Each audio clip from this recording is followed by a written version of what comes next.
And we are live. I'm here with Aaron Cadieux. He is the producer and director of a film that I think is just amazing. It's a documentary called Bridgewater Triangle.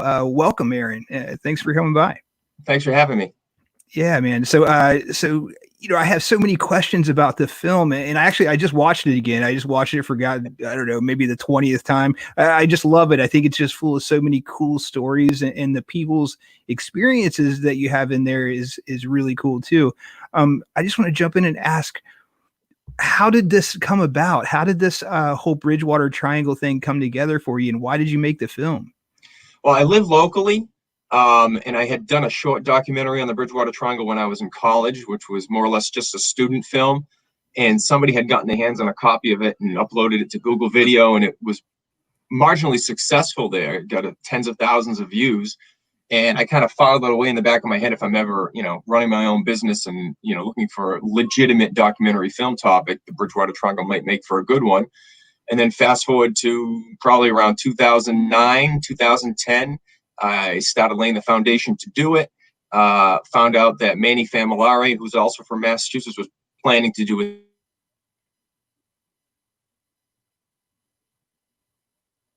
Oh, we seem to have lost Aaron for a second. Hopefully he bounces back in. But yeah, that's a bummer. Hopefully he clears up here in a second. This is technology. This is live, right? Hopefully he clears up. Yeah, I was just talking to him earlier, and he's just a fascinating dude. He basically created this Bridgewater Triangle thing from pretty much nothing. So he ended up like basically having this. Let's see if we can add him back in here.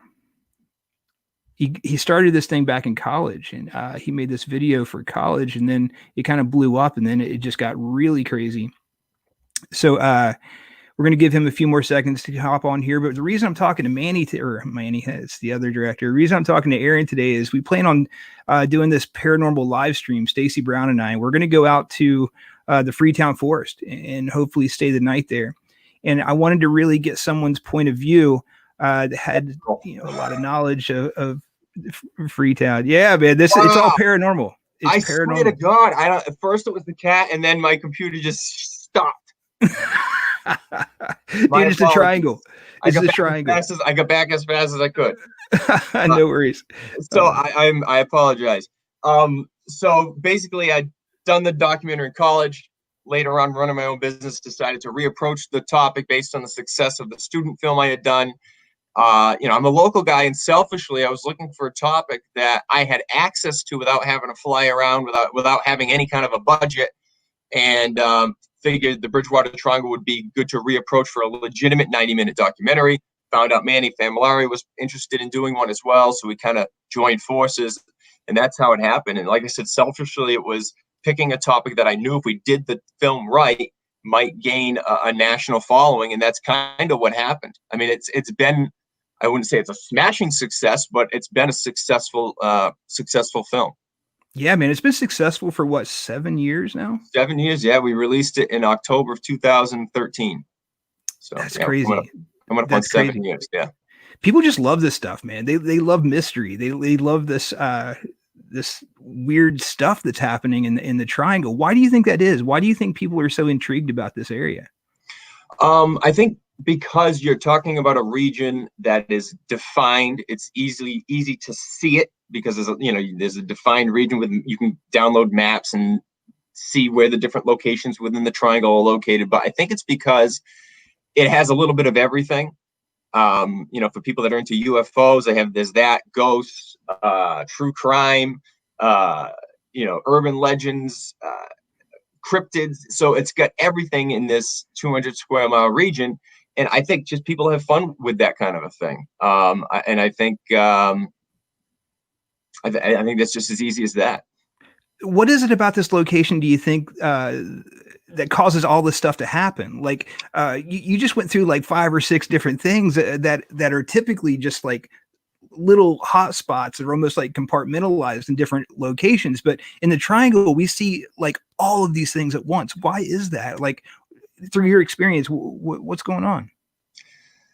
Well, as a skeptic in the paranormal, I don't really know. I mean, I always thought that you're talking about an area that has been defined, and people that live in this area know that they're living in the Bridgewater Triangle or near the Bridgewater Triangle. So because of that, I wonder sometimes if things that can easily be explained are given a paranormal twist because people, they hear something in the bushes and it automatically becomes Bigfoot because they know they're living in the triangle, or they see a strange light in the sky that might be easily explained as a plane, but they automatically attribute to being a UFO. I think some of that might be at play, but even as a skeptic, I walked into this project as like a 99% skeptic and walked out of the project as like a 96. There were still things in the documentary that even as a major skeptic, I still don't have an explanation for. There were stories that we were told that still, I just for example, there's the two news reporters that saw the large home plate shaped UFO flying over the 106 exit off of 24. I don't know what they saw. They obviously saw something, and it obviously was something that was not easily explained. So I believe that those guys saw something. Whether what they saw is of an extraterrestrial origin or not is something that could be debated, whether it was some sort of government top secret craft. But they weren't the only ones that saw this. It was like hundreds of people that were eyewitnesses to this in 1979, and it was featured in the Brockton Enterprise. So that's one of the stories that even as a skeptic, I don't have an answer for. And another one is Bill Russo told us a story about walking his dog out near the swamps in Raynham, and this small, tall creature came out of the woods and tried to communicate with him. And people have gone on to attribute that to being a Pukwudgie sighting. Now, he never said it was a Pukwudgie, but that's what people have theorized that it could have been. But when he told that story, we were the first ones to tell that story in this format. He just comes across as completely genuine, completely believable. I have no reason to question that he saw something. Now, whether what he saw could be explained is a whole different matter, but he believes he saw something. I absolutely think that he thinks that he saw something. And that was another story that I just was like, wow, what was that all about? And the last thing was when we shot the interview in the Freetown State Forest with Christopher Balzano, and then the lights malfunctioned twice. The second time in direct response to him, teasing the ghosts. I mean, even as a skeptic, when that happened, all the hair on my arms was standing up, the hair on the back of my neck was standing up, and that one in particular, it's probably the closest thing I've ever had to an unexplained occurrence in my entire life. Yeah. I was just, like I said, I just watched the documentary and I had a couple questions for you. Go back to kind of being skeptical. I'm a skeptic too, man. And there was a scene in the film that I immediately was like, I don't know. So there's a time where there's this female that I think she's in the Freetown Forest area. She seems to be possessed. And these two guys like jump down and tackle her, and try to like get her under control. And man, she's making these crazy sounds like she is possessed. Like, what are your thoughts and feelings on that, man? I know as an editor, you have some inside information. Like, what are your thoughts? Just to clarify that we didn't shoot that scene. That was not part of the documentary. That was a promotional video that was being shot for another project that Christopher Balzano was involved with. And that clip had been out on YouTube for years before we did a documentary. And that clip has tens of thousands of views, maybe hundreds at this point. And so, but we wanted to include it in the documentary. My personal feelings on that one, I mean, I don't know if that woman was seeking attention, if she's done that before. I don't know her personally. I never met her. So I really can't lend an opinion as to how legitimate that whole possession is or was. I've heard that that's happened to her at other places. Some of the noises that she was making sound strange for a woman to be making those kinds of sounds. But I really can't really lend an opinion as to how legitimate that is because I wasn't there. Right. But, we felt that our job with this documentary was to just relay the stories and present the information, and we tried not to take a stance one way or the other with anything. And that just serves as one of the examples of something that's out there from the Freetown State Forest and from the Bridgewater Triangle that's pretty well known and pretty popular. So we felt it was important to include that incident in the documentary. Yeah, I totally agree with that. Whenever I make a documentary, I really just try to present the facts. I don't want to come out and say that I believe in what I'm saying and what's Sure. there. I just want to say this is what was presented to me, and this is how I'm going to present it to you. Exactly. And one of the things with the Bridgewater Triangle documentary that I think people don't realize unless they've seen it is, most paranormal documentaries are, boots on the ground, real-time investigation, walking around trying to get EVPs or, with infrared cameras and doing live investigating. And that wasn't what we did with this. This was more of a historical piece, and we collected firsthand eyewitness accounts after the fact. And there's very little boots on the ground investigating in the documentary. It's not really designed for that. But I think at the same time, because of that, it was kind of refreshing for people to see something different in the paranormal and not just the typical, running around in the woods with a camera. Not that there's anything wrong with that. It's just not what our documentary was. Yeah, totally makes sense. So a few minutes ago, you said you went from being like a 99% skeptic to like maybe like I think 96. 96, yeah. So what was it that changed, those 3% over? Like it was those three stories in the film. It was the news reporter seeing the UFO, Bill Russo's creature encounter, and the incident with the lights in the Freetown State Forest. Gotcha. The one with the lights, I mean, that one is like the type of moment. And people say, did you guys fake that? And I would never fake anything in any documentary film that I ever do. Never in a million years. And that happened exactly how it plays out on camera. The only thing that we did was the time it took to get the lights back up and running after the first time they shut it off. I just clipped out that time because it would have been just like, 7 or 8 minutes of just sitting there waiting for the lights to come back on. But everything else is exactly how it happened. And that's the type of moment that a lot of these ghost hunting TV shows and paranormal TV shows would like kill for something like that to happen. And it happened to us completely organically. And like I said, it's the closest thing I've ever had to a paranormal experience. Yeah. I love it when things like that happen. It's happened to me a few times in the field where it's just like something random happens when you're just least expected. It's so cool. It's so cool. It was pretty amazing. And it's probably for me, one of the most memorable parts of the film. And the interesting thing was, after we released the film, we were approached by Discovery for the U.S. television rights, and we actually ended up striking a deal with them, and they bought the U.S. television rights for 4 years, and they ran the film on Destination America, but they ran a broadcast hour version, which is 42 minutes, as you know, so they had to cut out basically half the movie. And they also gave it a different title. It wasn't called the Bridgewater Triangle when it was on Destination America. It was called America's Bermuda Triangle. And I thought they did a pretty good job with their version of the film. But one thing I always questioned was that they cut out that scene with the lights shutting off, which I thought was one of the best parts of the entire documentary. But they just said it didn't fit into their vision of whatever they were trying to do. The context was too difficult to compress or whatever. But I was kind of disappointed when that scene didn't make it into their version. Yeah, as a filmmaker, it's hard when you hand over your baby like that to somebody else. You really don't want them to mess with it too much. Yeah. And that's why I really love Amazon Prime. As a filmmaker, you can just put what you want to on there, and that gives you the ability to be as creative as you want to. There's not someone there telling you need content or whatever. Are you still like making films? Like, is this something you're doing still? Yeah, I'm actually involved. For the last 5 years, I've been co-directing and co-producing a multi-part episode documentary series on the unsolved New Bedford highway murders of 1988. So it's a true crime film that we've been working on now, and this will probably be a 7-part series rather than just one standalone documentary. And we're approaching it similar to how Manny and I approached the Bridgewater Triangle, in that we're basically doing everything in house. We're not outsourcing a lot of the jobs associated with the production. We're funding it out of our pockets. We're not doing any kind of crowdfunding or anything like that. But we're hoping to be able to wrap that up, hopefully by the fall, and have it in front of a potential taker. That's been just a 5-year obsession, probably to the point of being unhealthy. So I've kind of, I still appreciate the Bridgewater Triangle, and it was basically the first big project, but all of my attention has been diverted to this documentary film series on the unsolved highway murders.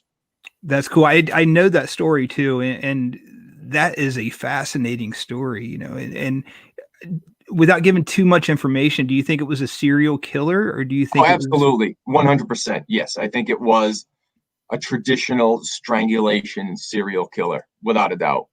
And I think that it was something that law enforcement in this area had never really seen before. They weren't really prepared for something like that. And one of the interesting points about that case is that the FBI was never called in to assist with that investigation. They had contacted the FBI back then for a profile of the type of person that might have been involved. The FBI did assist with some of the testing of physical evidence. But as far as FBI agents on the ground actually assisting with that investigation, that never happened. And one of the major reasons is that that case never was known to cross state lines. So it would have had to have been an official request by the district attorney here for the FBI to come in, and that never happened. And I think that that was a detriment to that case because, the FBI is far from perfect, but at least they have extensive experience working in serial murder cases, whereas, your average local police officer never sees that. I mean, the odds that somebody's a serial killer are like 1 in 20 million. It's not something that most law enforcement personnel ever experiences or ever has to deal with. So. Do you think that was a matter of pride? It could have been. We in the research that we've done, and the people, and we've interviewed over 70 people on camera for this series. There were some jurisdictional issues that came up during that investigation, and one of the last of the 9 bodies that was found in a different county, so it involved a different district attorney's office, and there was some butting of heads over that. And you had long-standing rivalries between state police and local police, and so there were a lot of cooks in the kitchen, so to speak. And so I think some of it it comes down to jurisdictional disputes. That's cool, man. I'm excited to check that out. It sounds like it would be a really great documentary, and hopefully it's a fascinating story. It's probably one of the most well-known unsolved serial murder cases in the history of this country. And just what went down back then, even politically connected with that case, is just fascinating. It's just some of the stuff that happened during that time. You just can't make it up. That's crazy. You talk about all these murders and stuff. The Freetown Forest is known for all of that kind of stuff too. Like there's been murders and whatnot happen in that area, right? Yeah, the most famous of which is the 1978 murder of Mary Lou Arruda, who was abducted in Raynham by a guy who was convicted of that, a guy named James Cater, and he abducted her in Raynham and ended up killing her and tying her body to a tree in the Freetown State Forest. And he ended up getting there were 4 trials. He had 4 separate trials for that because he kept getting new trials because they were allowing hypnotized witnesses to testify in the case. And so he kept getting new trials because of that. And he finally, I think, was convicted in 1994. But it's interesting because Investigation Discovery just ran an episode of a show that focused on that case. And they did a pretty good job, I thought. But that's probably the most well-known murder case involving the Freetown State Forest. And then you had the alleged Satanic Cult out of Fall River that was supposedly conducting rituals in the Freetown State Forest. But one of the common misconceptions is that they were actually performing human sacrifices in the Freetown State Forest, and there's never been any evidence of that. Those 3 bodies that were found in connection with that whole thing were actually found, 2 in Fall River and 1 in Westport. So none of them were found in the Freetown State Forest. But there have been some other one-off isolated incidents of bodies being found in the Freetown State Forest that have, one of them was a drifter that was shot to death on Bell Rock Road. There was a one really sad case of a newborn baby who was abandoned there and died of exposure in the Freetown State Forest. So there has been a long laundry list of things like that. So you briefly talked about some satanic activity. I just want to preface that with the fact that I think that I've experienced that in the Freetown Forest. So last year, almost exactly a year ago, we went there to film a short documentary, and we weren't prepared for what we ran into. We basically found a sacrificed goat in the woods. Wow. And it was a white goat. It had been stabbed in the side and bled out. I mean, it was pretty crazy. Can you tell me a little bit about the history of the satanic activity that's thought to be in the forest? Well, our source for this was retired Detective Alan Alves with the Freetown Police, and they started 1 second. Yes, I'm on a phone call. Okay. Locked door in her cage. Okay. All right. That's fine. Okay. Gotta love live, man. You gotta love it. This is awesome. So the Freetown police, and just people that were traveling through the forest, they were finding remains of animals that had been killed and put in like pentagrams, like small animals. At that point, it was probably like birds and things like that. They were finding evidence of, satanic graffiti on rocks. There were a couple of really strange, like there was a weird underground bunker that was discovered at one point in the Freetown State Forest with, satanic graffiti and small chairs and dolls and things like that. And you can see it in the documentary. We have photos of that underground bunker, and we actually found the old remnants of that bunker through our own investigation, and we're able to visit that actual spot. As far as the satanic stuff goes, it really heated up when that whole thing happened in Fall River, where those 3 prostitutes were allegedly killed as part of a satanic cult and ritual sacrifice, because that cult, which was allegedly led by Carl Drew and Robert Murphy, was supposedly also conducting rituals in the Freetown State Forest. And that's when like the whole satanic connection to the forest really take off, was late 70s. And throughout the 70s and 80s and even into the 90s, long after the members of that alleged cult were arrested and imprisoned, they were still finding evidence of these things, even finding an adult cow that had been butchered. And then in 1999, they found a dozen baby calves that had been butchered in a clearing in the Freetown State Forest. But as far as actual satanic cults, like tangible, like they know for sure, it's hard to say, because sometimes you get teenagers that are just dabbling or just, goofing around writing 666 on the rocks or whatever. So the jury's still out on how much of the activity that has been uncovered in the Freetown State Forest is actually the result of true satanic cults. And then you have the whole thing about Satanism as a religion, and most people that practice Satanism are atheists. They don't believe in any kind of a deity at all, and they don't condone human sacrifice. So anything that's happening like that is like self-stylized Satanists that might be doing this kind of a thing. So yeah, it's definitely strange. I mean, that's the first thing people say. You say Freetown State Forest, and they're like, "Oh, devil cults," Yeah, I have a hard time with it, man. Exactly for the reasons that you just mentioned. Most satanic followers of the Satanic Church don't really believe in what we're finding in the Freetown Forest. It's almost like they don't jive somehow, and so I don't understand that aspect of it.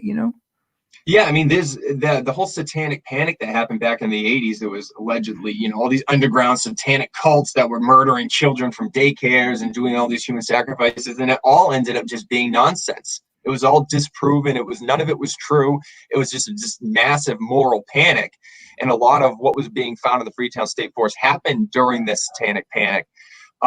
So anything that has happened, or if Carl Drew and Robert Murphy really were true Satanists and were killing these prostitutes as part of ritual sacrifice, they were doing it in a self-stylized way. They weren't doing it in a way that adheres to any of the tenets of even a theist. I mean, there's non-theistic Satanists out there. There's theistic Satanists out there. So I mean, even theistic Satanists don't condone things like that. So yeah, how that stuff has happened there is and whether it's sometimes it's just kids goofing around, or it just might be just this fringe element of people that just follow their own tenets or whatever. It's really kind of tough to put a finger on. Yeah, absolutely. And I don't know. I'm interested in things like the Crowley, just the deeper magical aspects of Satanism. And I don't know if it's actually Satanism. I think it's more like just the deeper aspects of magic. And so my curiosity is kind of pushed me towards that. Like maybe what we're finding in the Freetown Forest isn't satanic activity. It's people doing like magic. I'm sorry. No worries. I'm sorry. Hang on. Lila, Daddy's on the phone doing a call. Can you go upstairs? Yes, I'm on the phone. I'm on the phone. You gotta go upstairs, okay? You gotta go upstairs. I'll be up in a minute, okay? I'll be up. We'll cut Not a minute, but in a little while. I'm so sorry. No worries, man. It's the COVID lifestyle with oh man. I totally get it. Let me get rid of the dog. Yeah, yeah. Poor guy. You know, this is the COVID lifestyle. You know, this is the stay at home, like hang out with your family, work at home kind of thing. And you know, I've been doing it too. Like pretty much this is my life right here. I've been here trying to promote everything going on and hopefully get everyone on board with what we're about to do, especially this crazy road trip. You know, this road trip's going to be amazing. We're going to some really awesome places and I can't wait to share it. You know, just the fact we're going to be going to the Freetown Forest first and spending the night there with all of these crazy stories associated with the forest. I think that for me, it's really cool. No worries, man. This is the most unprofessional I've ever been during an interview. No worries. Remember that reporter on CNN and his kids came walking into the room and his wife had to like run in and drag him out when he was live. It's like that. I apologize. Hey man, it's life, man. You know, it's all good.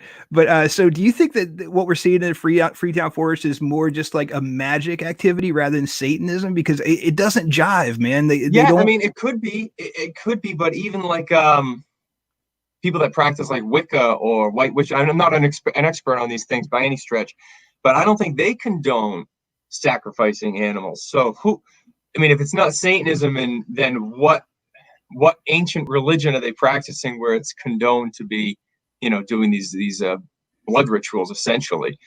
I mean, even if it's kids, my thing has always been, even if it's just kids goofing around, to actually kill an animal, it other than for food, if you're just going to kill an animal and leave it there inside of this pentagram, I mean, that's kind of a sick and twisted thing.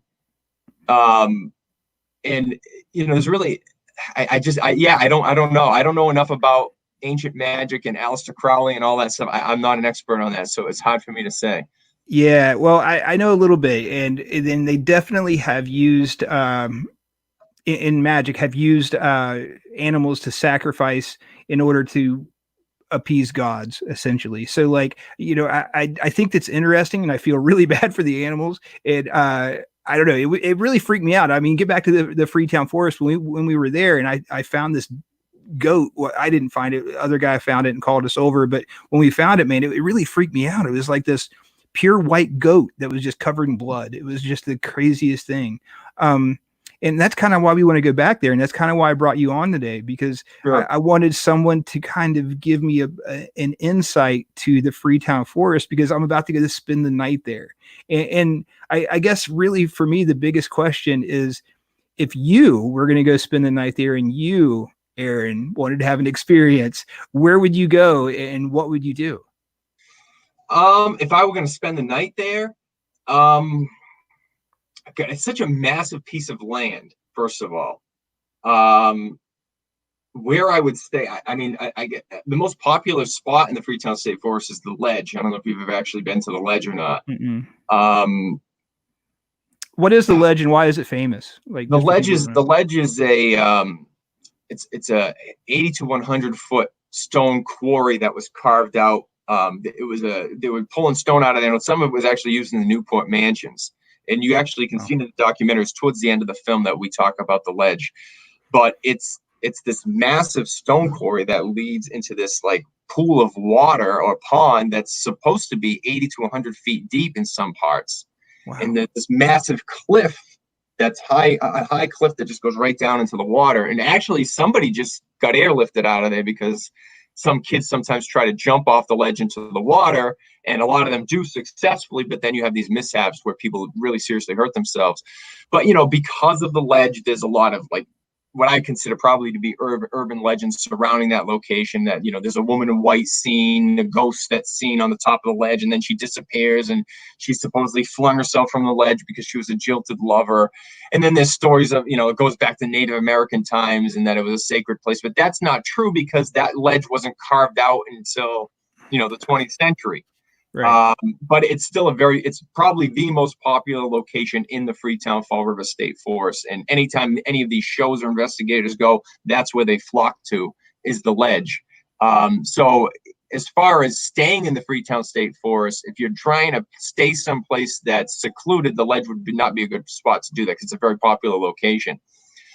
But I don't know the forest that well. I mean, I know the main entrance, which is located off of Bullock Road in Freetown, which is the main gate.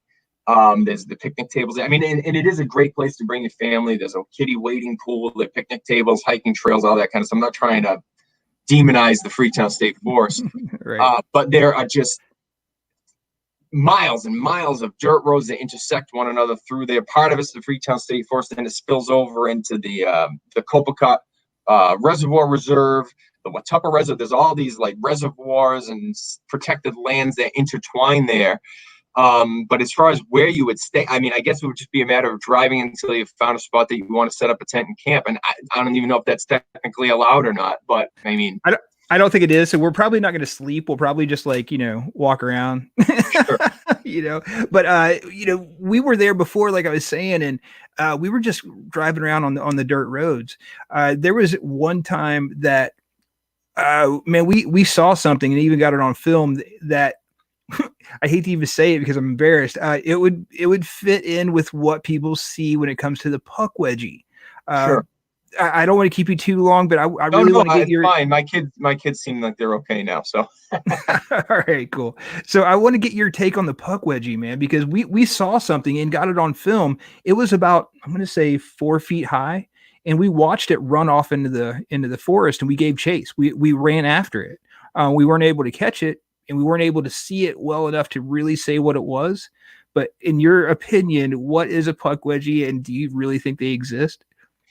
Well, as a skeptic, I would say no. I probably don't believe that they actually exist. But puck wedgies are, and Christopher Balzano is probably the expert on the puck wedgie thing. But they're supposed to be these like small, short troll-like creatures that are associated with Native American folklore.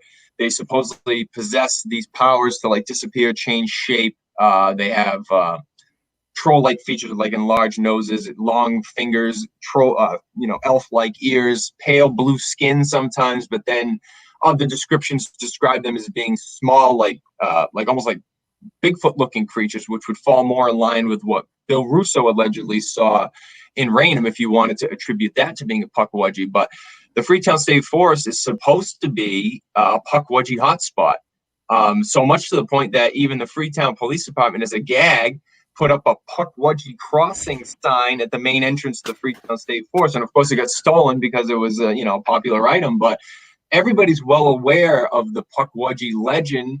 And Christopher Balzano released a book back in 2007, possibly, don't quote me on that, called Dark Woods, which is kind of a Bridgewater Triangle spin-off book, which exclusively focuses on the Freetown State Forest. And he has a whole chapter dedicated to puck wedgies and puck wedgie sightings. And there was a story of a woman named Joan who was supposedly walking her dog in the Freetown State Forest and had a very similar encounter to what Bill Russo had in Raynham. Puck wedgie lore runs throughout the whole 200 square mile Bridgewater Triangle, but it seems like in particular the Freetown State Forest is the place that's most well known for them. And as most people know, the Freetown State Forest also has a Wampanoag reservation there. And when I say Wampanoag reservation, it's not like Native American reservations out west where they actually live there. It's just a portion of the Freetown State Forest and that land that's devoted, was given to the Wampanoag, was a place that they can conduct rituals and hold meetings and things like that. So there is a very strong Native American connection to the Freetown State Forest. And that may be an explanation as to why, if there are puck wedgies, they're in the Freetown State Forest. And like I said, I've never seen one. I'm a skeptic, so I tend to not believe what I don't see. I would need somebody to actually physically put one in front of me that I could confirm it. I mean, I've spent a fair amount of time in the Freetown State Forest with doing this project and just living in this area, and I've never seen anything like that there. And I'm not doubting what you guys saw, but I just personally have never seen anything like that. Yeah, I'm right in the middle of a really cool documentary right now. I'm calling it Native Creatures, and basically, I went through and I interviewed storytellers for the Passamaquoddy tribe. And he talks about all the Algonquin speaking tribes believing in certain things. And some of those things are how they came to be. And evidently they believe that there is this godlike creature called Gluskab. And Gluska walked the earth, kicked rocks until he created Mount Katahdin. And I guess he wanted some friends, so he created these little protectors, if you will, to protect the mountain and also protect the tribes that he had created. And so what he did is he created like layers. So the first layer that you get to would be what they call little people. And I believe those little people are what we're dealing with as far as puck wedgies are concerned. Whether they're real or not, I don't know. But the natives talk about these things from thousands of years ago. They believe that, there was these little people that were around that looked a lot like you and I, but were more aggressive. We're like, again, they were almost like protectors. But if you made it through the little people, then you encountered Bigfoot. They called it something different. I don't remember exact word for it, but essentially, you get through little people, you encounter Bigfoot. You get through Bigfoot, you encounter the Pamula. There were all these like stages that you had to like make it through in order to get to their sacred land or get to where they called home, essentially. And so I guess for me, I love those stories. I love those ancient stories of things living in the woods like that, because I always believe that there's just a little bit of truth to some of these stories. Are you able to cling on to that too? Is that kind of what motivates you to keep doing this kind of stuff? Because there's always that little question. Well, I've only delved into the paranormal the one time with the Bridgewater Triangle. So, but part of me wants some of this stuff to be true. It's fun to think that some of this stuff could be true. I love to think that Bill Russo saw a creature that can't be explained while walking outside in his neighborhood in Raynham. I'd love to think that Joan saw a puck wedgie when she was walking her dog. I just tend to be a skeptical wet blanket by nature. So, the logical part of me takes over and I'm like, doesn't sound like it's legit. I mean, I need scientific proof that this happened. So, but I mean, yeah, part of me clings to wanting these things to be true, and hoping that they are. It's more fun that way, I think. Yeah. You talked a lot about Bigfoot on your documentary. What's your feelings on Bigfoot in that area? Well, it's funny because the Bridgewater Triangle sometimes is compartmentalized as far as I'm concerned. And for whatever reason, you don't hear a lot about Bigfoot in the Freetown State Forest. You hear primarily about Bigfoot in association with the Hockomock Swamp region of the Triangle, which is about 15 to 20 miles north of the Freetown State Forest, maybe less. And we had a couple eyewitness reports from people that claim that they saw Bigfoot. The most popular one is Joseph DeAndrade's sighting from 1978. I've been to that spot a couple times with Joseph DeAndrade. I've talked to him many times about his encounter. My only problem with his encounter is that if you stand on the spot where he claims that he saw this Bigfoot creature in Bridgewater, it's like at least 100 yards across the pond to the other side. And I'm like, how can anybody get a really good look at what they're seeing from that far away? But then there's like the James Baker, the trapper, the guy that was out trapping in his canoe, that saw this creature crashing through the ice in the swamps in the wintertime. There's people that try to attribute those sightings in the 70s in particular to black bear sightings, but we haven't had black bear in southeastern Massachusetts for years. I mean, there was a rogue black bear that wandered all the way to Provincetown on Cape Cod back in 2012, I believe, but that's a very rare occurrence. So there's really no evidence that there's black bears in the Hockomock Swamp region. So some of the Bigfoot stories are pretty interesting. And whether I believe Bigfoot exists, probably not, especially given that there's 7 billion people on this planet and they've never produced a Bigfoot carcass. But, it's like another one of those things. It's fun to think about. It's fun to investigate. But whether I actually believe Bigfoot exists in the Bridgewater Triangle, as a skeptic, I probably would say no. Yeah, that's a hard thing. And again, like I keep going back to the fact that we're talking about these compartmentalized sections, and I don't understand why that is. Like that's something I want to dive a little bit deeper into. Why is it that puck wedgie lives here, Bigfoot lives here? Why are they so compartmentalized? That's intriguing. I don't know. Maybe because the first alleged Bigfoot sightings came out of the Hockomock Swamp area. Maybe now whenever somebody sees something that they can't explain they're attributing it to being a Bigfoot. Whereas in the Freetown State Forest, it's puck wedgie. So, whereas if you took that same person who's had an experience in the Hockomock Swamp and dropped them in the Freetown State Forest, would they then attribute their sighting to Bigfoot because that's what they know in their area up in the Hockomock Swamp? I don't know. But yeah, when you're talking about the Hockomock Swamp and the Freetown State Forest, you're talking about two areas which are, basically in the suburbs of Boston or south of Boston that are highly populated areas, but somehow these areas remain pretty remote and pretty primordial. Is that the term I'm looking for? Yeah, it sounds The good. Hockomock Swamp, there's parts of the Hockomock Swamp that I am pretty confident that human beings have never stepped foot. I mean, if you do a Google satellite view of that area, there's some really thick, dense areas of that swamp that I'm sure that people have never set foot. And the Freetown State Forest, yeah, it's a little more accessible because of the roads that cross that area, but you're talking about a remote woodland that is relatively easily accessed from some pretty larger cities like New Bedford, Fall River, Brockton, Taunton. These larger cities, you can drive 20 minutes and suddenly be isolated in the middle of the woods, and that might explain why people are dumping bodies there. But with these places still being somewhat wild in an otherwise modern society, they lend themselves to these type of things. But why some sightings are more common in one spot as opposed to the other, which aren't really all that far away, your guess is as good as mine. I really don't have an explanation for that. Yeah, I got really into understanding how, I guess, hoaxers work. So there were these people, oh, man, I wish I could remember roughly the year, that were putting on these like paranormal experiences. So they would go to a random house and claim that it was haunted when it wasn't.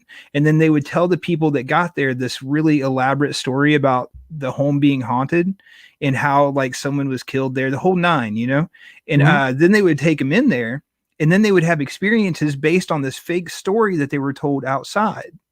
So, I think that as humans, we're very like story oriented, like we were built to like tell stories down generations, and those generations believe the other generation that told the story.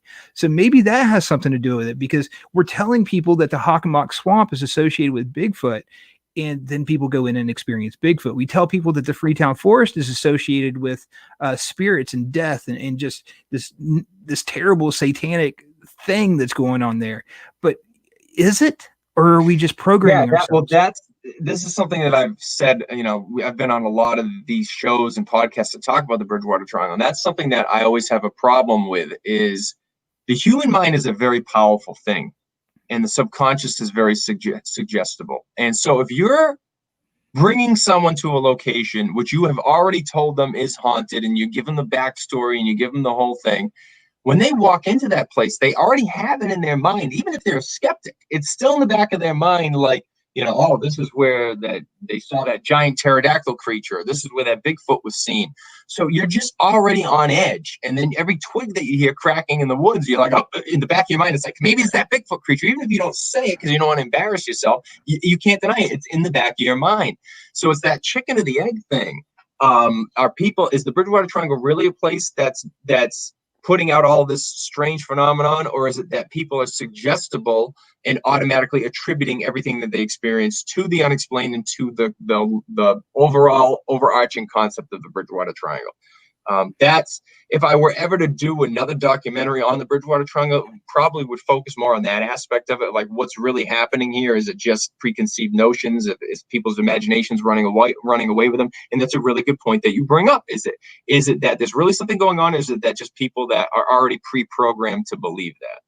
Man, if you ever do that, I want to be part of it, because that's kind of how I feel about things. Like I feel very strongly about that. If you feel strongly that if you are pre-programmed to think that something's going to happen when you go in a haunted location, you're going to be, just like you said, on edge. You're going to be looking for that. That's what you're focused in on.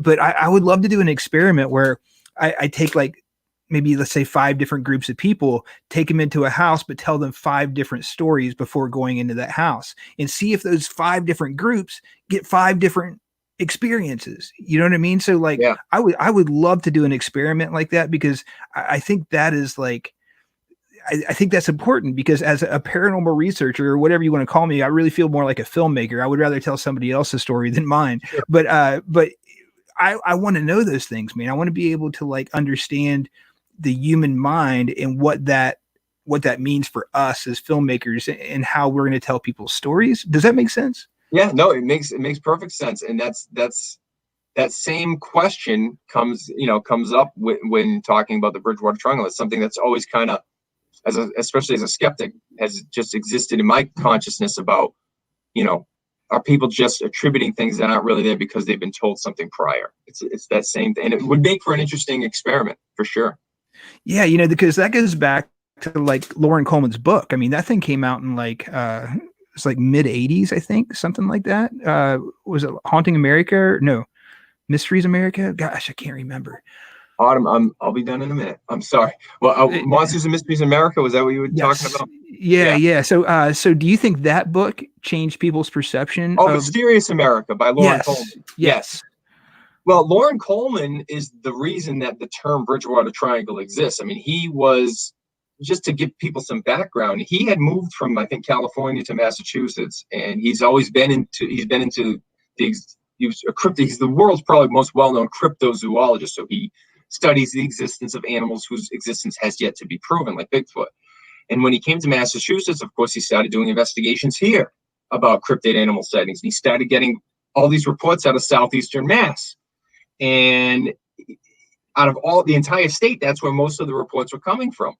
And so he basically plotted the points on a map and came up with the rough parameters for the Bridgewater Triangle. And he called it the Bridgewater Triangle, I think, largely due to the fact that the Bermuda Triangle was a very popular topic at the time. So it was more or less a play on words. And whether it's actually a triangle or not is something that you could debate, the boundaries of the Bridgewater Triangle. But yeah, the term Bridgewater Triangle was first mentioned, I think, in a 1979 Boston Magazine article, but then it came to national prominence in his book Mysterious America, which is probably one of the most well-known books on cryptozoology and unexplained occurrences in existence.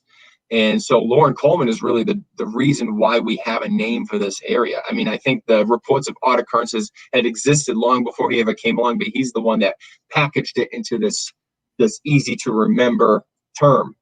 Do you think that book is what caused us to compartmentalize things and make the Hockomock Swamp a Bigfoot location, make the Freetown Forest a paranormal? It's possible, because look at this as an example. Joseph DeAndre, who claims that he saw Bigfoot at Claybanks Pond in Bridgewater in 1978. Actually, you know what? Now that I think about it, I think the Boston Magazine article didn't run until 1979, so that's not a really good example now that I think about it, because DeAndre would have had his experience before the Bridgewater Triangle was a known thing. So that's actually a bad example. But other people who read that article, once you plant that seed, once you tell people, you're living in an area that has all these reports that I've collected and now I'm giving it a name, that's it. You can't undo that, and it just really has taken on a life of its own. And not to toot our own horn, but it seems like once the documentary came out in 2013, it really took off. I mean, if you Google like Bridgewater Triangle podcast or Bridgewater Triangle this or that, I mean, there's hundreds and hundreds of them, probably thousands. And most of them probably came out after 2013. And it's just really just taken on a life of its own. And outside of the Bermuda Triangle is probably one of the most well-known paranormal hotspots in the world. I mean, dude, I was influenced by your film. I mean, that's why I'm talking to you right now. Like, I watched it years ago. I thought it was super cool, man. I loved how you put it together. I loved the story that you told within that film. And for people listening, it's simply called The Bridgewater Triangle. You can see it on Amazon Prime. I've had a few people ask where they could watch it, so I wanted to basically plug that for you. But man, you did a fantastic job, and that was really before a lot of documentaries started coming out as far as the paranormal is concerned. And the way you formatted it and created the story, dude, you did a fantastic job. I think that it was great. Well, I appreciate it. And it just was, after that, it was the first big thing after that was that show Monsters and Mysteries in America. They came along and did an episode of their show in the Bridgewater Triangle. And they actually came to us to get to Bill. Bill Russo told us his story. Bill Russo's story only existed as a blog post on his own blog.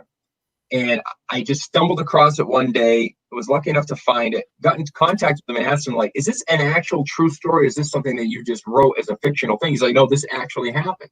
And I said, well, how would you feel about being interviewed for our documentary? And he was gracious enough to give us an interview. And that's the first time he ever told this story on camera. Well, a couple months after our documentary came out, he was contacted by the producers of Monsters and Mysteries in America. So he told his story again, but it probably never would have happened if it wasn't for him telling his story in our documentary. And then there was crew that came in from the UK for a show called Access to All Areas that did an episode on the Bridgewater Triangle. So yeah, in terms of written material, there were tons of articles and books that had referenced the Bridgewater Triangle, been about the Bridgewater Triangle. Christopher Balzano's book, Ghost of the Bridgewater Triangle, was probably the first one, and then Dark Woods. But since then, the TV documentary film thing has really picked up steam, I think, since the documentary came out. And now, like I said, that last summer, at the end of last summer, FX announced that they were going to be producing a fictional series that was set in the Bridgewater Triangle. It was going to be produced by Noah Hawley, who did the show Legion, and he also did the show Fargo. Now, whether the coronavirus has kind of put a delay on that, I'm sure it has, just like everything else. But, they did do the press release, which they usually won't do unless something's absolutely a green light. Yeah. So that it's just been one thing after another that's come out about the Bridgewater Triangle since. I'm not saying that the film, is the end all be all or anything like that, but it seems like since the film, things have picked up steam quite a bit.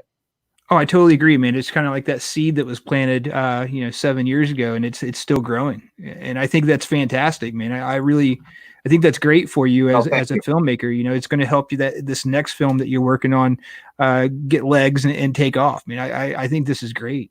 Oh, thank you.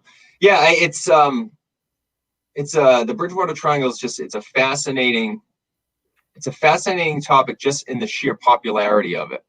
I mean, there's podcasts in Australia talking about it. I mean, you got film crews coming over from Europe to cover the Bridgewater Triangle. It's just very, very interesting. Yeah, definitely. And we're about to get off here. I usually try to keep this at about an hour, but we have a mutual friend, John Horgan. Yeah. Dude, John Horgan is like the OG cryptozoologist guy. He knows everything about the Freetown Forest and just the triangle and everything. How did you meet Horgan and what made you decide to use him? I met John because when I had done the first documentary on the Bridgewater Triangle, student film, he got his hands on it somehow, and then he invited me to participate in this thing he used to do called the Mass Monster Mash. It was like an annual event that he would hold up in like the Watertown area. And one year the Monster Mash was the theme of the Monster Mash was the Bridgewater Triangle. So I think we showed the film and had,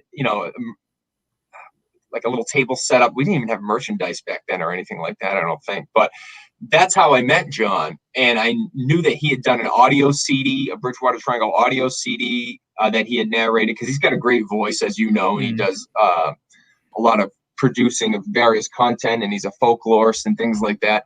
And when we were looking for a narrator for the Bridgewater Triangle, the real Bridgewater Triangle documentary, he was very interested, and he lent us his services and came down to my house half a dozen times to record the narration in a makeshift sound booth that I had set up in my office. And he was the perfect narrator for the film, and he's got a name that had already been associated with the Bridgewater Triangle. So I mean, the film basically was a collection of everybody who's already been known for doing Bridgewater Triangle related stuff all in one place. Nice. But Horgan was the key to that. Yeah, he's an awesome guy, man, and he's been doing this stuff just as long as Coleman has, I believe. Like, he's been doing it for a long time. I think he's a little younger than Lauren, but yeah, I mean, he's been doing it for decades, for sure. Yeah, and man, I ended up working with him because he had that last video interview with Betty Hill, and I ended up being able to use a little bit of that in a documentary I did. Dude, it was cool. It was cool to be able to like actually see the last interview she ever did, man. It's really awesome. And I consider myself lucky to be able to like talk to people like you, talk to people like Horgan and all these people that are associated with some of the biggest, I'm going to say paranormal events that's happened in our country, and I feel very privileged to be able to do this. It's definitely cool. Well, I never bill myself as a paranormal investigator or researcher. We just happened to be the co-director of a documentary that went on to at least raise some awareness about this area. So, I got to give credit to the people that actually do the investigating and the research. I mean, my investigating research was exclusive to what you see in the documentary. I've never really gone out to do any follow-up or anything like that. So it's the other people that really do, the consistent boots on the ground stuff in the Bridgewater Triangle. Yeah, that's what we're about to do, man. We're heading out there. I think we're going to be there on the 9th. and we're gonna, like I said, stay the night there. And you're welcome to come out if you want to put on a COVID mask and come out and hang out with us. Hey, we'll be outside. I'm not that worried about it. Yeah, let me know when you're in town. Maybe I'll swing by. You know, I got an FJ Cruiser, so I can navigate those roads in the in the Freetown State Forest without much of a problem. So I love it. All right, man. Before we get off here, can you let everyone know where they can find you, and also just kind of, you know, tell them anything you need to toss it out there? Yeah, sure. I'll plug myself. So I own a company called Bristol County Media. The website's bristolcountymedia.com. You can find links to all of the projects that I've worked on there. The website for the documentary is thebridgewatertriangledocumentary.com. You Google Bridgewater Triangle, organic search will bring you right to our documentary. The other project I'm working on is the New Bedford Highway Murders documentary project. The website for that is highwaymurders.com. You can find any one of those things by finding the other. So that's how we're out there. The film, of course, is available. The Bridgewater Triangle is available on Amazon Prime. For those of you who do not have Prime, you can also stream it on a service called Vimeo. You can use the promo code capital B, capital T, capital F on the word free. So capital B, capital B, capital T, capital F, small r, small e. That's the promo code. There's, I think, 60 of those laying around that haven't been used. So if you get one of those, you can use that to watch the film for free on Vimeo if you're listening. Nice. You don't have Amazon Prime. And yeah, I hope it's available on Blu-ray and DVD, but nobody buys those anymore. So no, they really don't. But yeah, thanks for everybody. Thanks for everybody for joining us. And I will be back here in a couple days with another cool guest. And like I said, we are going to be starting our paranormal journey here in just a few days. So if you want to follow that, just hop on Facebook and go to Bill and Stacy's Paranormal Journey and follow us. It's definitely gonna be pretty cool. But Aaron, thanks again for joining me, man. And I'll definitely... I apologize for all the kids and the cat and the computer, and it's just chaos, and the dogs. It's just life, brother. It's just life, man. COVID life. Usually it's a little more structured than this, but no worries. All right, buddy. Well, stay in touch, man, and I'll definitely get back with you, and hopefully we can hook up in the forest and see what happens. Well, thank you. Yeah, great talking to you. Give me a shout. Thanks for having me. It was a pleasure. Yeah, man. Cool. Later.